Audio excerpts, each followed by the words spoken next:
The loudest technology stories right now focus on what AI software can do, but a quieter shift is happening behind the scenes. Across the country, legal and social boundaries are being drawn to force the humans behind the software to take responsibility for its claims. To track this geopolitical and legal shift, we rely on the daily newsletter Conversational AI Watch, and today's breakdown is brought to you by Clinician Assist. To see how these boundaries are being defined in practice, we have to look past federal government and down to the state level, starting in Missouri. Recently, Governor Mike Kehoe signed a new law regulating AI, but the state didn't announce a massive crackdown. Instead, they tucked a single, quiet paragraph into a 6-bill healthcare package. That single paragraph makes it an act of consumer fraud to advertise or represent an AI system to the public as a mental health professional, or to claim it can provide a mental health diagnosis.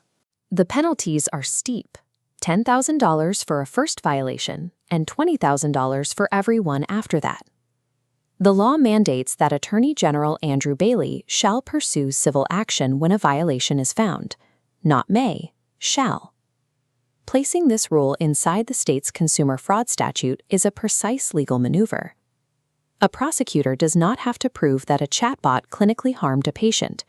They only have to prove that a company made a specific, deceptive marketing claim. Missouri drew this line at the commercial boundary. By putting the crime in the marketing claim rather than the code, they've created a way to enforce accountability without needing to audit the underlying algorithm. While states establish concrete legal standards, the federal government is currently testing the burden of proof on a global scale.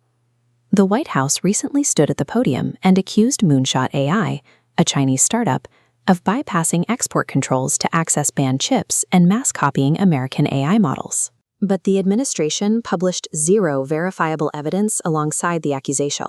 They left the public record empty, forcing global researchers to fact-check the claims themselves online. Contrast that lack of evidence with the judicial system, where federal courts just assigned a hard, finalized price tag to digital receipts. This chart breaks down the final approval of the Bartz versus Anthropic settlement.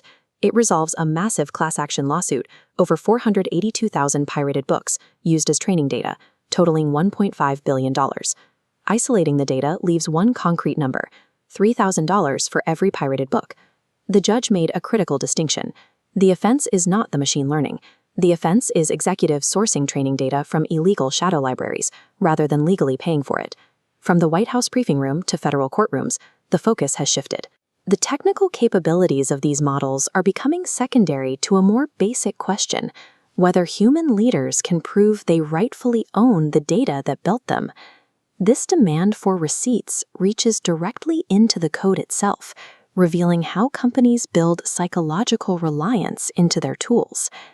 A systematic review of 35 recent empirical studies maps exactly how children bond with chatbots. Researchers found that kids hold two ideas at once: knowing the chatbot is a machine while treating it as a close friend, a psychological state they call dual consciousness.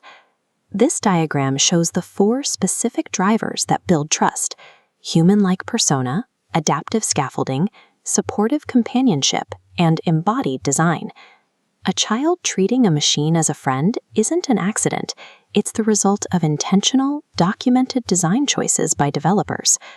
We can also measure what happens when these confidently designed systems are deployed into civic life without any public oversight. During Hungary's recent parliamentary election, a civil liberties group ran voter profiles through top chatbots to ask for voting advice. In 96% of the responses, the models confidently hallucinated and recommended political parties that were not even on the ballot. There is a direct connection here. Human choices intentionally design the artificial emotional bond, and human negligence allows the resulting civic failures. The machine's behavior remains rooted in human intent. So, what does responsible, transparent human oversight actually look like when interacting with a highly capable AI? Take UCLA mathematician and Fields medalist Terence Tao, who recently published a breakdown of a new counterexample to a decades-old algebra problem. Instead of vaguely claiming he used AI or hiding the software's involvement, Tao attached his entire unedited chat transcript right next to his mathematical conclusions, leaving it open for the public to audit. The transcript proves the working dynamic. Tao used the machine merely to check the arithmetic and confirm calculations. He maintained full ownership of the actual mathematical judgment and the final result. Missouri's fraud laws, billion-dollar settlements, and published mathematical transcripts all point toward a new requirement. It is no longer enough for a developer to point at an output. They have to show the work. When the machine speaks, a human must provide the receipts.